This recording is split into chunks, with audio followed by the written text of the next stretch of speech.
Hang it up.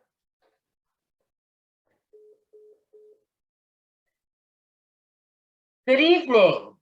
Good evening and welcome to the 2022 Winter Lecture Series. We're so pleased this program can adapt to the virtual format. Not all of our programs can. I'm Alice Estrada. I'm the President and CEO of the Annapolis Maritime Museum and Park. Our principal mission is to educate youth and adults about Annapolis's rich maritime heritage and the ecology of the Chesapeake Bay. And this lecture tonight certainly helps us fulfill that mission. Many of you attending tonight are members, and I just want to take this opportunity to thank you. Without your support, we could not have completed our new exciting exhibits in the museum here at the Mosby building. And also to help us recover from the flood that we experienced in October. This devastating flood was totally caught us off guard, and we had a great outpouring from both members and the community to help us recover from that. Our museum is currently closed due to this surge in the Omicron virus. However, we do plan to reopen on January 21st, which is a Friday. And just a reminder, as members, you are entitled to come to this museum as often as you'd like for free. And it's really a great exhibit. If you have not seen it yet, please come. Normally, our beloved 75-foot skipjack is in Tillman Island as of last week. She goes there every winter to get her winter work done. But she will be back in March in time for our oyster roast and sack burning. A quick update on our education center across the creek at the Ellen O. Moyer Park, 12 acres of beautiful waterfront property that the city has bestowed to us. We are launching our summer camp programs actually as we speak. We launched them today. And we've also been offering schools out camps and some occasional field trips. We do hope to get back to our full programming later this spring as things work out with the virus and the school bus situation. Before we begin, please take a moment to look at the bottom of your screen. You will see a Q&A button. Please submit your questions you have for our speaker through this feature during the lecture. The sooner you submit your questions, the more likely it is they will be answered. As you know, you're a very intellectual and curious bunch, and we get a lot of questions. So don't wait to the end. We will be monitoring the questions as they come in, and we'll do our best to address as many as we can. But I understand our speakers graciously will email questions that don't get responded to. The chat button is going to be controlled by us. And we will share any information with you tonight about the lecture. If you're having technical issues, please dial 410-295-0104 extension 19. And that is in your chat button if you didn't pick up that number. And there is somebody standing by to assist you. Support for tonight's lecture is made possible by J.P. Morgan, and we're thrilled to have them as a presenting sponsor. They have actually supported us in a number of events and programs. J.P. Morgan Private Bank has been serving families in Maryland, D.C., and Virginia with their banking, lending, and wealth management needs for over 100 years. The greater Maryland community to which we belong is primarily served by a team of 17 professionals in Baltimore. But we are lucky enough to have a fellow Eastport resident, David Thompson, who has joined the team in 2020, and he works directly with clients in Annapolis and in Southern Maryland. And I have to add, he has the cutest little brand new baby named Charlotte. So a great friend to the museum. Also, we're very pleased for the support of Homestead Gardens. What a beautiful respite Homestead Gardens is this time of year. A great, again, ongoing supporter of the Annapolis Maritime Museum and Landmark Nursery in Davidsonville. It's the largest enclosed garden center in the Baltimore and Washington metropolitan area. So that's quite the claim to fame. They also have a store in the Severna Park location. And as you can see, they're having a virtual hiring event coming up. So again, a wonderful supporter of ours. So I'm very excited to present our speaker tonight. His name is John Grady, and he was the former managing editor of the Navy Times for more than 8 years, and is a retired communications director of the Association of the United States Army, where he served for 17 years.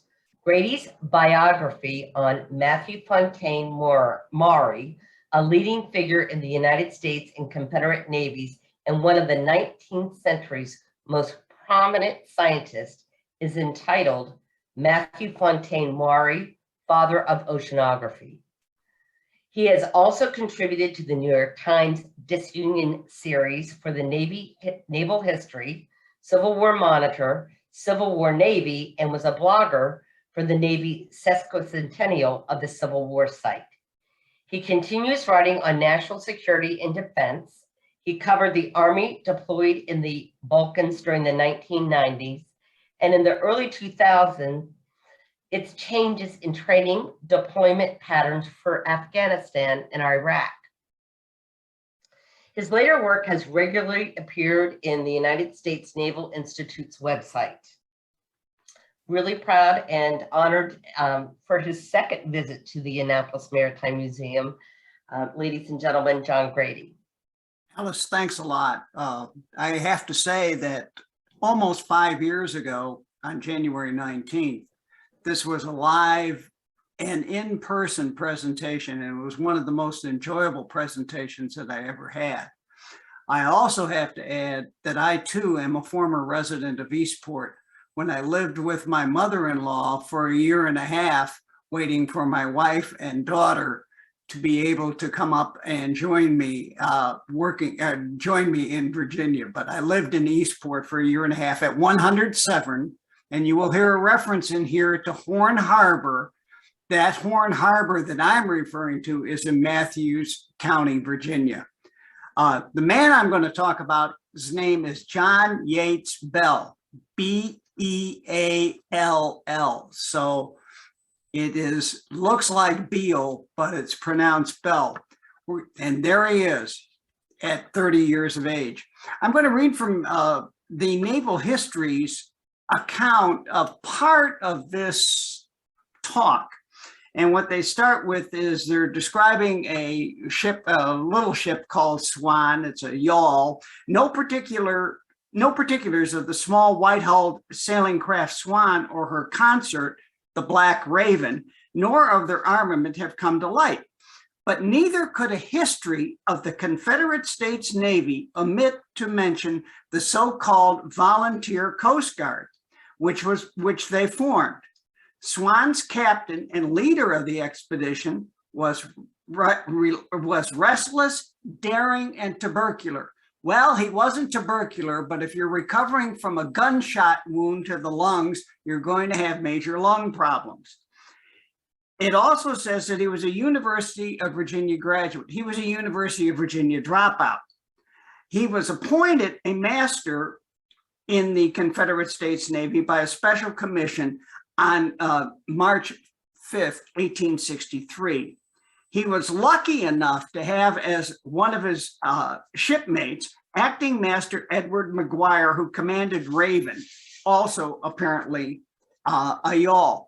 The whole idea wasn't that they got paid or got anything from the Confederate government. Private enterprise and legal expediency were thoroughly mixed in this expedition. At least 2 of their 16 volunteers, you're going to hear me, and you'll see 2 pictures of him, Scotsman Bennett G. Burley and John Maxwell, were also appointed acting masters. This is much after they had gotten done on the Chesapeake.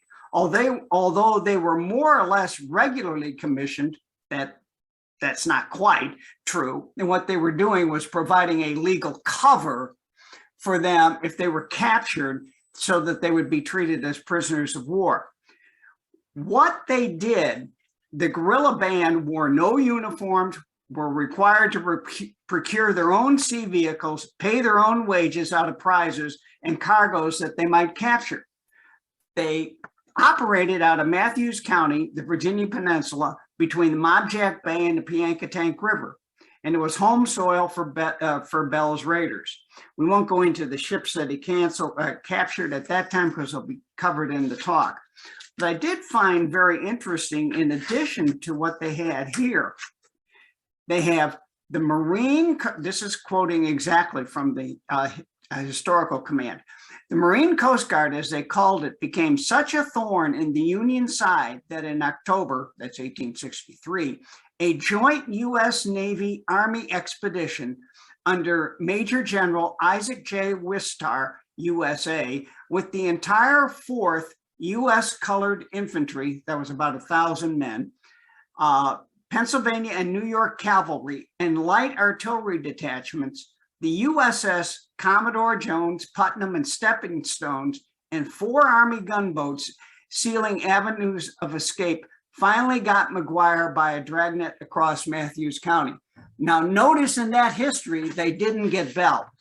So let's get into talking about Bell and how this whole gang came together, and they really did become the John Singleton Mosbys of the Chesapeake Bay. In the summer of 1863, timelines become very murky in tracing Confederate maritime operations on the Chesapeake. Since late spring, the Confederate capital and its supporters, particularly in London, were being encouraged to think that the Confederacy would succeed in becoming an independent nation. All they had to do was look at the victories that Lee had posted in Fredericksburg and Chancellorsville. What they saw was, and we're talking about Confederate sympathizers in London and the Confederates in the capital, they thought that Lee would be able to put enough pressure on the North that they would be able to break the siege taking place at Vicksburg, called the Gibraltar of the Mississippi. But not to be outdone, one bragging Confederate general named Braxton Bragg, immortalized right now in Fayetteville, North Carolina with his own fort, ordered his men in the Tennessee mountains to, quote, make the Cumberland and Ohio as classic as the Rappahannock and Potomac.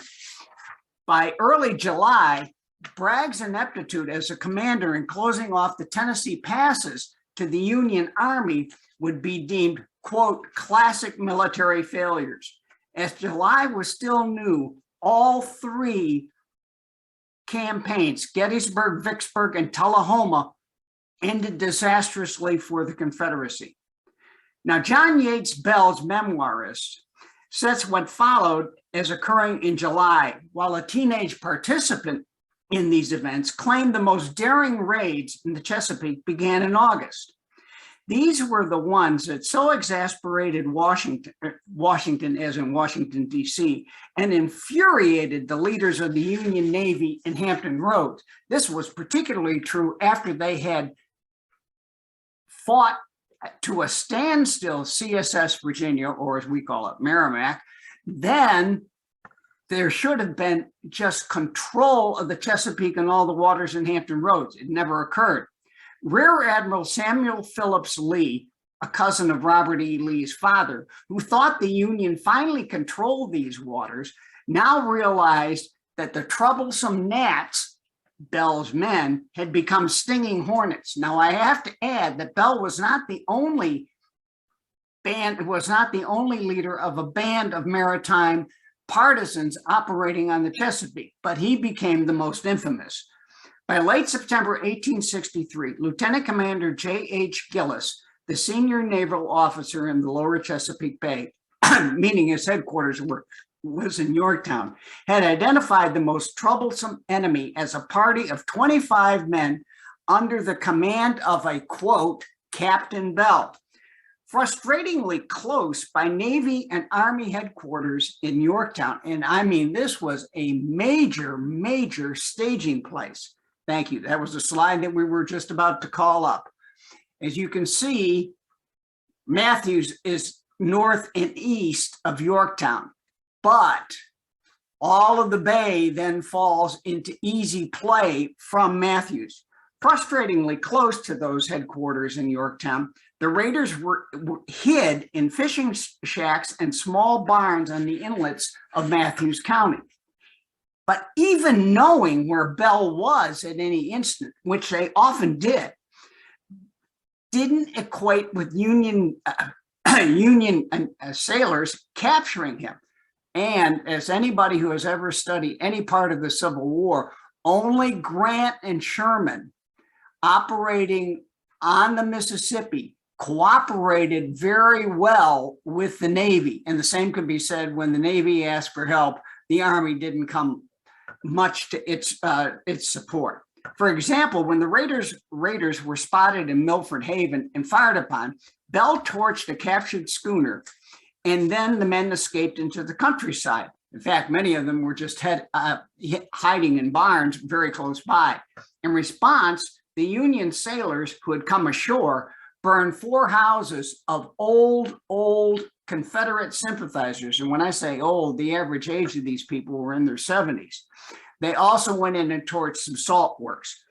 Out of self-imposed exile in Canada, as he recovered from his wound to the lungs, Bell set out from the old Northwest toward Chesapeake Bay by rail in early 1863. If he could not get to Western Virginia to check on his family, and he was from Jefferson County, which is now in West Virginia, in other words, very close to Harper's Ferry, and check there, he thought that he could find enough partisans in Tidewater, Maryland to join guerrillas there, or he could go across the Potomac into Virginia. Under the cover of darkness, Bell, with a pro-Confederate companion from St. Louis, a guy named Shudler, he met along the way. He used either a small fishing boat or an oyster sloop to cross into Virginia's northern neck. That's the peninsula between the Potomac and the Rappahannock. 50 miles from that crossing, they came into Fredericksburg. And who does he first see on the streets in Fredericksburg? He sees his college roommate, Daniel Bettinger Lucas, and also some other men that he knew from his service in what was called the Stonewall Brigade. Actually, Bell had enlisted in the Virginia militia following the John Brown raid on Harper's Ferry in 1859. At the time, Bell was ignoring the lingering effects of the severe wounds to his lung. He was wounded in a skirmish called the Battle of Bolivar Heights in October 1861, and he was determined to get back in the war. But before he left Canada, he thought about the idea of taking the war into the Great Lakes. In truth, he never really thought through the idea. In his mind and in his diary, you see words like strike, raid, references to Turner Ashby, John Hunt Morgan, and J.E.B. Stuart, Jeb Stuart. They were all cavalry commanders. He thought something like that could be done on the water. Using Canada West, or Quebec, as a staging ground had monumental advantages, but it also had towering risks. The advantages were the Great Lakes port cities, Buffalo, Erie, Cleveland, Chicago, Milwaukee, Detroit. They all were tempting targets. And even in the mid-19th century, it was possible to move through all of the Great Lakes through the canal system that Canada had built. So you could carry out attacks on all these cities. The idea, the one thing that he did know, and he was particularly excited about this idea, there was only one Union warship on the Great Lakes, and that was by treaty with Great Britain, dating from the 1830s. Now, there were some revenue cutters, but they wouldn't have been able to stand up to a ship that was armed with any type of long-range cannon. Next slide, please. This is Johnson's Island. This is the Confederate cemetery in Johnson's Island. The other thing that enticed him was that he thought if he could get to Johnson's Island, which is in Sandusky Bay in Lake Erie off Sandusky, Ohio, there were 2,000 Confederate officers being held there. Now, if you have your choice of prisoners of war to liberate, and you have 2,000 enlisted or 2,000 officers, the odds are you're going to go to the 2,000 officers because most likely they will go back into the fight. The 2,000 enlisted, not so sure. The one problem that he ran into, and there was also, of course, the prison camp in Chicago, Camp Douglas. The one problem that he ran into he did not take into consideration was Great Britain was neutral in the war. In Richmond, men in their 30s with far more military skills than Bell had already examined Canada's railroad systems and canals to use as a base of operations. All were officers who had resigned their commissions in the Old Navy. Despite their experience, precise planning, and convincing President Jefferson Davis, who had no interest in a Navy whatsoever, to sign off on their scheme, they failed because they were betrayed. In 1863, in late February 1863, Bell appeared before a medical review board, and what he wanted was a discharge from the Army. If he got the discharge from the Army, he would not be subject to the draft that the Confederates had imposed, at least at that point. That decision likely exempted him also from further military service. Next slide, please. That's Lucas. That's Lucas as a middle-aged man.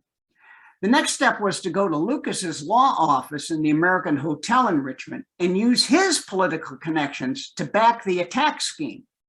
As Bell dallied with studying the law at UVA, Lucas used it to bound into state politics. The reason Lucas wasn't in uniform at the time was a crippling childhood injury that limited his service even as a general's aide. Out of uniform, he again swore his oath to the bar, to the Constitution of Virginia, and now to the Constitution of the Confederacy, to become a lawyer in good standing. That did not mean that he kept his hand out of politics or the war. But like metal fillings racing to a magnet, Lucas and his cousin and boarding school roommate, Edwin Gray Lee, found themselves together again in war-charged Richmond. Next slide, please. That's Lee as a colonel in the Confederate Army. And yes, Lee is another cousin of R.E. Lee. Lee, too, had been sidelined from continued military service after showing signs of tuberculosis. Lucas and Lee were in law practice together. In their offices, Lee heard Bell's thoughts about guerrilla warfare on the lakes and found them appealing. Bell's scheme was a way to make money. Remember, I said they weren't getting paid. It would be potentially grander than the colonel's pay that he was receiving in the Confederate Army, or had received in the Confederate Army, particularly if the prizes they took were on the Great Lakes. Next slide, please. This is Point Lookout after it became a prisoner of war camp. One of the ideas was, if they did have to have a fallback plan, and this is one that we're going to get to, one way to sell the fallback plan on the Chesapeake was to go to the Confederate administration, particularly the Secretary of War and the Secretary of the Navy, and say, hey, we can liberate the 10,000 prisoners that are down there. And if you've ever been to Point Lookout, you'll see that they did not have barracks. They were living in tents. As random thoughts coalesced, they developed the fallback plan for the Chesapeake. There would still be prizes and inviting targets ashore, plus those thousands of prisoners. In addition, they could hide in the tidewaters of Virginia and Maryland because Confederate sympathizers were there in large numbers, and they would be willing to aid, abet, and provision them. With Lucas not directly involved in what followed, the two young men agreed to present both plans, making war from Canada and or recapturing the Chesapeake Bay for the Confederacy, to Davis and other Confederate. Probably because Lee was a cousin of R.E. Lee, Davis agreed to talk with him, but he did not exactly put them off. He did explain that neutrality of Great Britain and the subterfuge that the Confederacy was using to buy ships and guns was too delicate to risk by having a group of amateurs go up to the Great Lakes and start seizing things and shooting on large cities like Buffalo and Erie. To the president, this was not a good idea, but he didn't put them totally off. He sent them to Secretary of the Navy, Stephen Mallory. Next slide, please. That's Mallory. By trade, he was a maritime lawyer, and he was a senator from Florida before secession. Without telling Lee and Bell that he knew of the earlier plans for a Great Lakes operation, Mallory called a northern attack feasible. That's his quote. But there remained, and he reminded them of the British obstacle, neutrality. But he did have some good news. If you guys would do this, in other words, Bell, you take an acting master's commission, we don't pay you any money, and we don't give you any big guns. We'll give you some cutlasses and some Navy pistols. And Lee will put you back and pay you as a Navy captain, which would be the same as a colonel. But the way you're going to have to do your own recruiting, you're going to have to find your own vessels. Looking at it legally, Bell's operation fell roughly into the same category as Confederate officials placed on John Singleton Mosby's raids in Northern Virginia and other partisans. In other words, they were not always wearing uniforms. They were not strictly guerrillas in the way that we think of them. They did have some paper backing. Rather than award, and we've already mentioned the acting master's warrant, it was a naval equivalent of the protection offered to provisional land forces and privateers to prevent them from being tried as spies and guerrilla.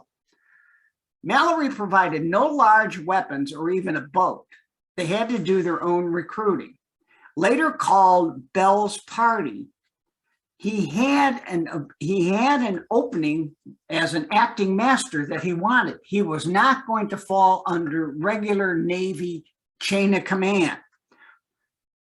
Lee had a completely different approach to this. This is a letter to his wife, and it actually starts out this way. I think I must make some money by this business. In other words, the prizes were the whole kit and caboodle of why he joined. From day one, Bell proved to be a very creative recruiter, particularly fortunate to get Edward McGuire. Ned McGuire, as he was called, had actually served in the Navy and had been a sailing master. He's also the brother of Hunter Holmes McGuire, who was later the head, became Stonewall Jackson's surgeon and was later head of the American Medical Association. Added to the list of capable volunteers in that first group was another Virginian, Roy McDonald, whose courage soon won him an acting master's commission. But those first weeks in the spring and early summer of 1863, before the disasters of the battlefield across the Confederacy, produced little in the way of prizes. Well, since I've already read to you Lee's letter to his wife saying, we need the money, he's saying, I'm going out of here. To continue, Bell needed more men like McGuire and McDonald. In the hunt for recruits in the capital, and after Lee decided to return to the Army, Bell came in contact with two Scotsmen, Bennett Burley and John Maxwell. They had arrived in Richmond with their own ideas of how to wage unconventional warfare. Next slide, please. This is Burley as the great war correspondent. He was comparable to Stanley in the British press of the late 19th century. He wrote many, many books on the wars in Africa and Asia and was a very active war correspondent. Now, going back to the younger Burley, he believed in explosives and sabotage. Once in the capital, he never mentioned that he had been first trying to interest the Union in his torpedo, which is the word for mine, that Burley's father, a perpetual tinkerer, had designed. Burley, with a smooth, almost girlish face, certainly not there, and John Maxwell, a hulking bruiser, had a rough go of it. The Confederates, hearing the Scott accent, hearing them talk about explosives, sabotage, etc., said, we're getting these guys off the street, and they threw them into Castle Thunder in irons. However, their story doesn't end there. They were never charged with anything. Words of Burley's idea about irregular warfare arrived in the office of John Mercer Brooke. Following the armoring of CSS Virginia, Brooke had the full confidence of Jefferson Davis, which was extremely rare for a naval officer. As the Confederate Navy's chief of the Bureau of Ordnance and Hydrography, he did guns, ammunition, and operations for the war. And he wanted to talk to Burley and Maxwell. Although they couldn't sell Brooke on the idea of their torpedo, which had to be physically attached to the target, the two, to stay out of Castle Thunder again, volunteered to serve in the Confederate Navy. But they wanted the irregular part. In other words, they were willing to get into the war, and they wanted to be maritime guerrillas. They were naturals for Bell. As the net of the Confederate draft drew tighter, Bell succeeded in adding a few more to his, quote, party of pirates. That was the Union Navy's description of his men. They were men with very different backgrounds than Burley and Maxwell, and certainly McGuire and McDaniel. They were newspaper editors. George C. Stedman of the Inquirer and F.W. McFarland of the Whig, and best of all, McFarland had been a one-time Indian scout, and Stedman's protege, the teenaged William Washington Baker, all signed up as combatants. Next slide, please. This is Matthews Courthouse as it looks today. And that is the original courthouse behind that Confederate statue. And is still used, but not as a courthouse. It's not used for courts. It's still used for the Board of Supervisors. Back in the Eastern Virginia shallows, Bell also acquired the two small boats we've already described. Raven, which was about 28 feet long and was a sailing canoe, and Swan, a 22-foot white-hulled yawl. Like much in his diary, Bell doesn't detail how he obtained the craft, but in a waterfront community like Horn Harbor, filled with loyal Confederates, and Matthews had the highest percentage voting for secession of any county in Virginia, whose families had worked the waters and built ships for decades, there were dozens of possible sellers or donors. Although fitted with masts and sails and oars, they were not powerful enough to, quote, do immense damage to the enemy. That quote comes from Bell. But for Bell, they were means to an end. Owning the boats allowed the raiders to cut a telegraph cable from near Fortress Monroe to Washington. Bell, in his report, made sure that he included a piece of the cable to prove that they had done what they said they did. They followed that up with the trashing of a lighthouse on Smith Island after the keeper, William M. State, accused Bell and his men of, quote, being loafers. Before they were through, the party of pirates absconded with a yawl carrying a supply of sperm oil, which they then sent to Richmond as more proof of their success. Next slide, please. And again, we were on Chesapeake Bay. Bell, as once described himself, had become an inland waters naval John Hunt Morgan or John Singleton Mosby, and he used those words in his diary. And you can see in the lower part of the Chesapeake Bay, you start to see things that he was able to get to quickly, particularly the Atlantic Ocean, if you wanted to grab something big. The raiders' growing notoriety was best captured in Union Navy reports. Like Major General George B. McClellan, they constantly overestimated how many men Bell had. They claimed his force numbered as many as 100. When the party split up and hit different targets at about the same time, the Union officers thought Bell was being reinforced by Confederate sympathizers in Matthews. Now that was a possibility. As summer wound down, Bell struck another pin into Union pretensions of controlling the bay. Close by Maryland and Virginia's eastern shore, his, quote, fish-hungry men seized through sloops and a schooner, the J.J. Houseman. Now, we're going to talk a little bit about the J.J. Houseman. Here, you find what came into play, Jefferson Davis's reaction to the Emancipation Proclamation. When the African-American cook aboard Houseman jumped into the water, the surprised raiders opened fire until, quote, his courage failed him and he returned. Once again aboard, he was summarily shot. To leave no evidence behind, Bell's men threw the body overboard, quote, sinking him with a bar of pig iron. Davis had said that any captured Black soldiers were to be returned to owners if they were slaves, if they had been enslaved.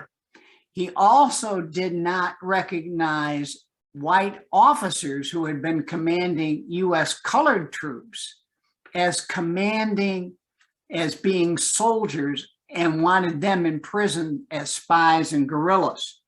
Now, these were early proclamations. Now, you can say, oh, well, the cook wasn't a combatant. He wasn't. Was the ship on a military mission? Sort of. It was carrying supplies to the Union Army at Fortress Monroe. After they had killed the cook and thrown him overboard, they stripped the vessel of nautical instruments and commercial fishing tackle. 2 days later, Bell made out a large schooner through a rain and fog of a September storm, probably very similar to what you went through here in October. The way he planned to seize the vessel, which he couldn't determine was either a warship or a merchantman, and under those conditions, was to attack from the port side to draw close enough to board, but to keep his two vessels separate. The seas were running wildly. Bell's second in command, McGuire, that old Navy veteran, was pitched headlong into the water as he all smashed against the schooner's starboard side. Although he was pulled back into Raven, the small vessel was still being driven along the length of the schooner. It then hit Swan, carrying Bell's party. Lashing the two small vessels together, Bell split the parties to take control of the crew.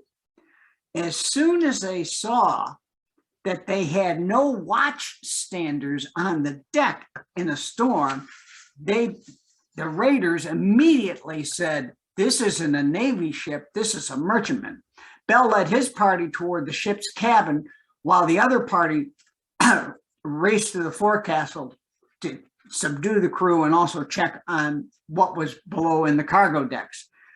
Bell and his men found the captain and his mate playing dominoes. When the officer tried to flee, they pointed guns at him and told him to surrender. Alliance, the ship that they were now on, came from Staten Island, New York, and it was carrying a substantial $200,000 worth is what it's been put at, of sutler stores from Philadelphia to the Union Navy's main refitting facility at Port Royal, South Carolina. The Richmond Enquirer boasted of its capture.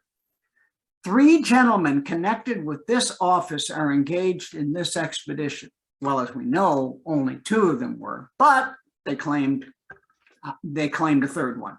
On September 24th, Bell told the Alliance's captain, David Ireland, that he intended to take the schooner into the Atlantic and then back up the Chesapeake Bay.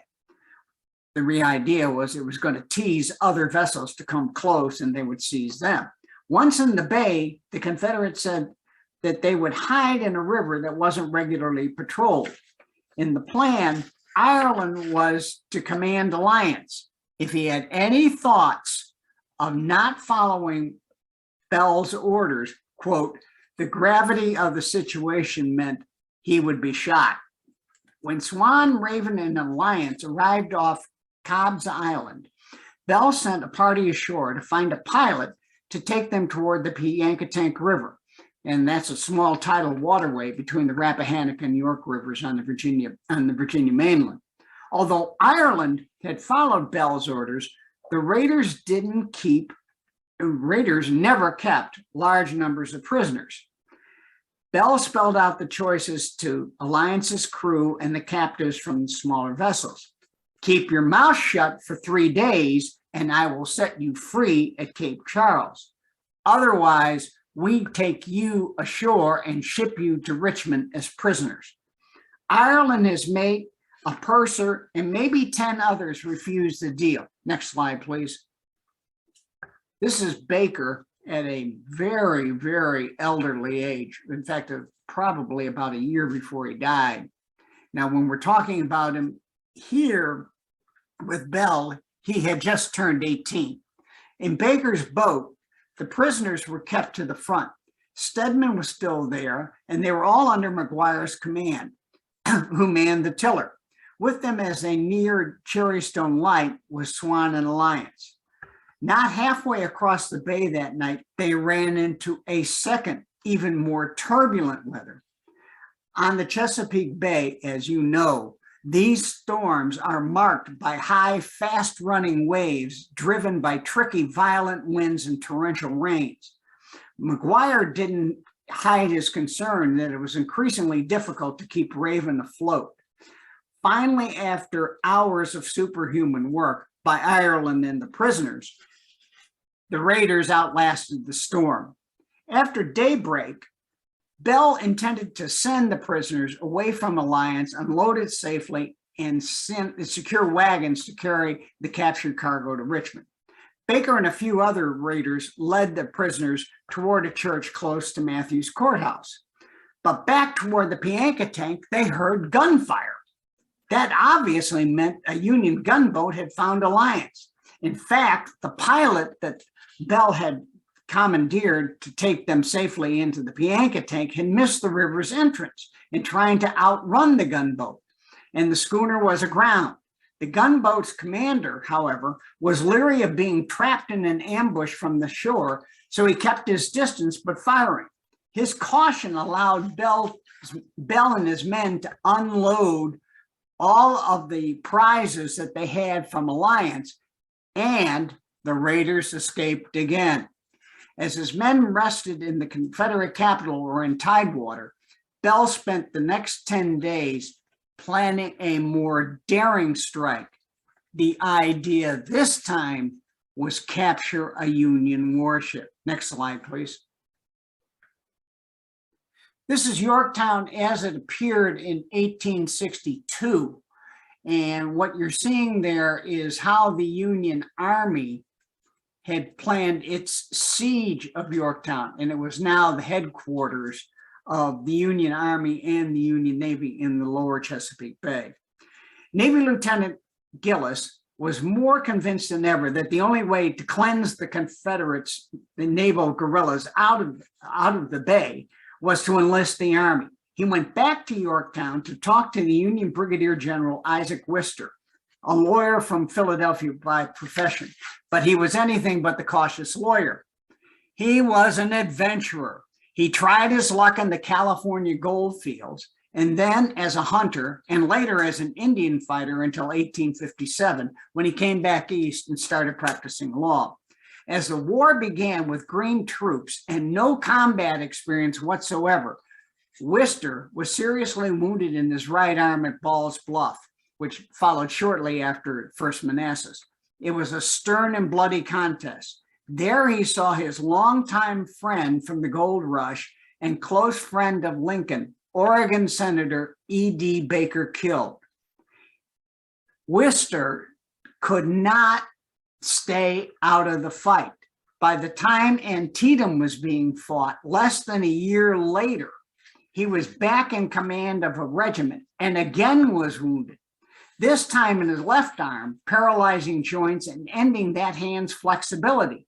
He spent more months recovering at his father's home in Philadelphia. When he was promoted to general and put in charge of the forces at Yorktown, his first job was to clean out the Aegean stables of the Union Army in the treatment of contraband, and now its treatment of the United States colored troops that had been assigned to the peninsula in Virginia. Gillis, fresh off his gunboat, was told Worcester was too sick to see anyone that day. His only choice was to meet with an assistant adjutant general for the district. And from the start, that time server was, quote, acquainting himself with the last number of Harper's Magazine. He had no interest in knowing that 4 vessels had been attacked and burned, bushwhackers were firing on patrolling gunboats, and he was that the Navy was now in fruitless chases of blockade runners. Gillis was furious. He reported the Army's indifference up the chain of command. All he was asking for the Army at that time was 250 soldiers and some Army gunboats. What Gillis did not know, for every one of Bell's actions, trashing the lighthouse, pirating vessels, kidnapping crews, and at least one murder, there was building Union anger in official Washington and Hampton Roads. Worcester himself lusted after another chance to punish rebels in any guise.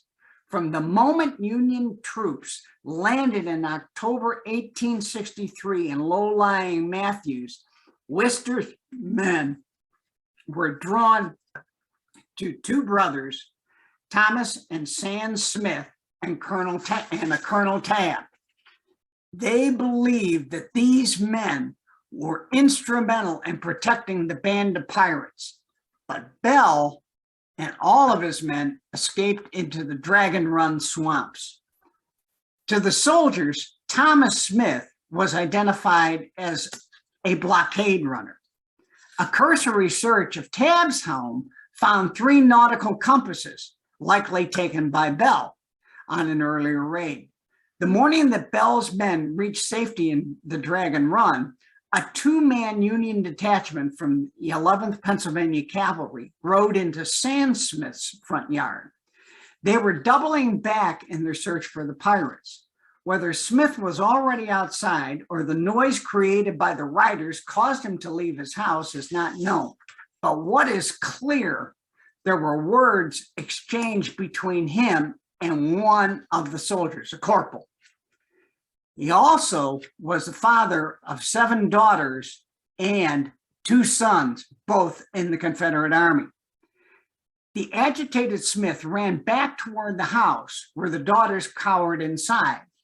Why the troopers didn't stop him remains a mystery, but that hesitation allowed Smith to grab a double-barreled shotgun and sight down the men still on their horses. Before the Union troopers could react, Smith fired a blast that knocked Corporal Hand off his horse. The shot killed him. Smith next rushed the other trooper to yank him to the ground. As this was happening, more cavalrymen who were rode into the yard. They had already captured a neighbor who was driving a farm wagon. Seeing one trooper on the ground and another one struggling for his life, the horsemen drew their sabers and clubbed Smith into submission. After dismounting, they roped Smith's feet and dragged him through the yard. Next, the troopers bound him to the small luggage rack on the back of the Reverend William Brownlee's wagon. The daughters in tears begged for their father's life. The other troopers' sabers were still drawn and they were mounted and they wouldn't let the women anywhere near Smith. They pressured Brownlee into driving the wagon with Smith being pulled away from his daughters. A Richmond newspaper reported they beat the old man savagely with the butts of their gun as they rode beside the wagon. Even the cavalry commander, Colonel Samuel Spear, hit Smith with heavy branches from trees. Smith's ordeal wasn't all over when he reached an encampment of Union troopers. The soldiers there were holding other citizens, including Sand's brothers Thomas. When they started up again, Thomas and the other civilians marched alongside the wagon. Smith was still being pulled. The minister begged the Union troopers to give Sam Smith some water. One trooper said, "He won't need water soon." After 7 more miles and spying a persimmon tree with a projecting limb on a property of a man named Burke, the party was ordered to halt. The Union troopers and their officers felt there was no need for a hearing to settle affairs with the old man. Sam Smith was cut loose from the wagon, and immediately his hands were tied behind his back. A noose was placed around his neck. One trooper's horse was given the execution duty. With a shout, slap, or a shot, the horse was drawn away, but Smith's neck didn't break. Swinging on the limb, he begged for mercy. To end the matter, Spear ordered the troopers to fire their carbines at Smith until they were sure that he was dead. As a warning to others in Matthews, they intentionally buried Smith, leaving his feet out of the ground, sticking out of the ground. At the head, they put a roadside marker at the head of the grave. Warning to damn bushwhackers: every damn man we catch with arms in the woods, we will hang so high that the birds will build nests in them. So take a warning, such will be your fate, you damn cowards. Here lies the body of an old bushwhacker. Before the troopers moved out, they took down the noose and placed it around the neck of the horse, which Thomas Smith was compelled to ride.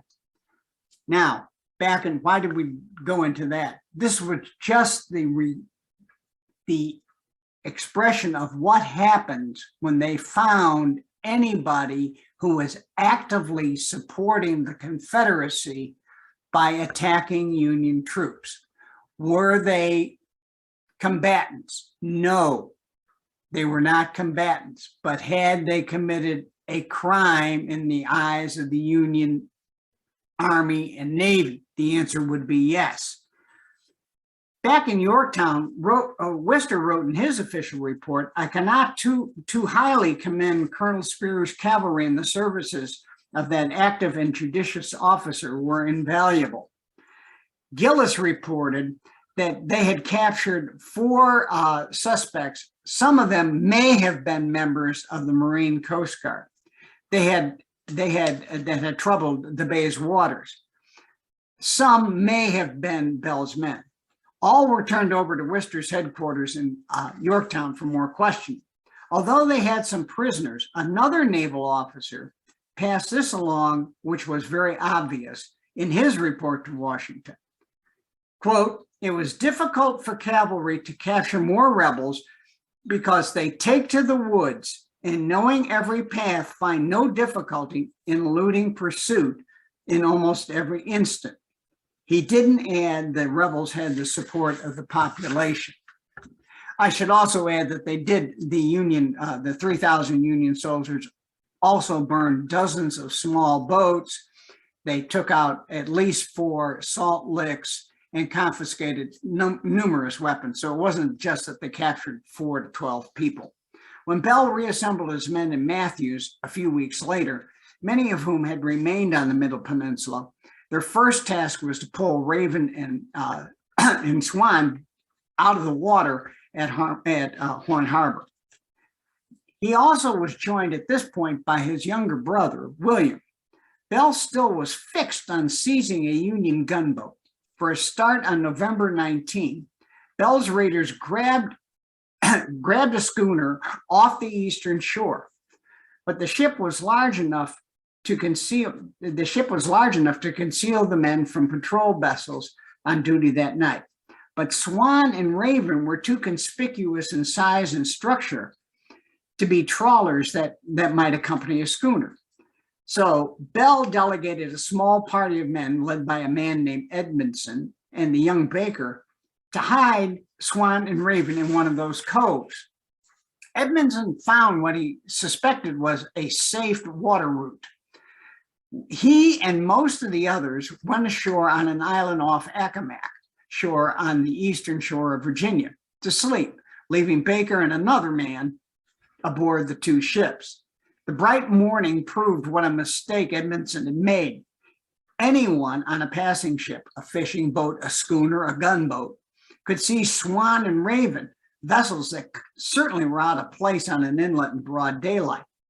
Edmondson, realizing the gravity of the mistake, decided moving the vessels was more dangerous than staying put. He ordered Baker and Fitzgerald to stay aboard while the others took cover. Their luck held until around noon. Then a fisherman approached Swan and Raven. Years later, Baker couldn't remember whether it's him or his shipmate, who spun the lie that they were nothing but duck hunters looking out from Baltimore, looking for ducks. Racing across Baker's mind also at that same time was, should he take that guy prisoner or should they kill him? But a gunshot would have attracted way too much attention to them from nearby fishing smacks or small schooners. Seemingly satisfied with the story that they were being told, the fishermen turned back. The two Confederates lay back down and in a warm fall afternoon sun dozed. About 5 that night, Fitzgerald was awakened by the noise coming from two vessels closing in on the island. Baker, this is a hot thing, ain't it? What they had was a Union gunboat coming up the water. There were 30 men aboard. An officer aboard the barge screamed out, "Surrender! Who are you?" They responded, "Captain Bell." Soon 30 Union soldiers rode to the sides of the barge, firing at the noise of moving men. Burley's luck still held, and he stole away. Next slide, please. There's Burley, the waterman's ideal fountain pen. This is him as war correspondent, not him hiding in the waters of Tidewater, Virginia. Bell, however, tried concealing Swan and Raven. Throwing captured goods overboard and hiding the vessels took too long. When finally surrounded, he surrendered quietly. Next slide, please. Bell, his brother, and the others, there were about 15 of them, 17 total, and the others were taken under heavy guard to Drummondtown in Accomack County. They were then searched. Their money, watches, and other valuables were seized. All were placed into irons until they could be transferred to Fort McHenry. The charges that could be laid on their heads were formidable: piracy, spying, guerrilla warfare, murder of the African-American cook, and robbery. And that ended John Yates Bell's piracy on the Bay. But the raider wasn't through with maritime guerrilla warfare. In a matter of months, as a paroled prisoner of war, and Burley, an escaped prisoner, took the guerrilla war to Canada. Thank you very much. And next slide, please. And I really want to thank all of you for being here tonight. And if there are any questions, we're ready to start taking them. Thank you so much, John. That was a really great presentation on guerrilla warfare. Most folks don't think about privateering guerrilla warfare right on the Chesapeake Bay during the Civil War, and it's kind of a stark realization that that was happening. Especially, I'm actually from the lower Chesapeake Bay area, so I knew a couple of the places you were talking about. We're going to do some questions and answers. We have a few questions. If you would like to ask John a question, down in the bottom of your Zoom box, there is a Q&A section. So feel free just to type that in, and then we'll relay it to John. If I will be glad to answer any questions you might have. So, John, the first question to pose for you is from Matthew Perry, and he says, "In view of freeing prisoners, why would officers be more likely to go back into combat than enlisted men?" The idea was that they had more to lose. They had more to lose, and they were more committed to the Confederacy. This was when they did raid prisoners of war camps, meaning Confederates had raided prisoner of war camps. They did find that the number of officers who returned to duty was fairly high, and they were under severe manpower pressure at this point. The enlisted went home. Now, whether they joined home guards or just disappeared, I don't know, but the number of officers returning to duty was quite high.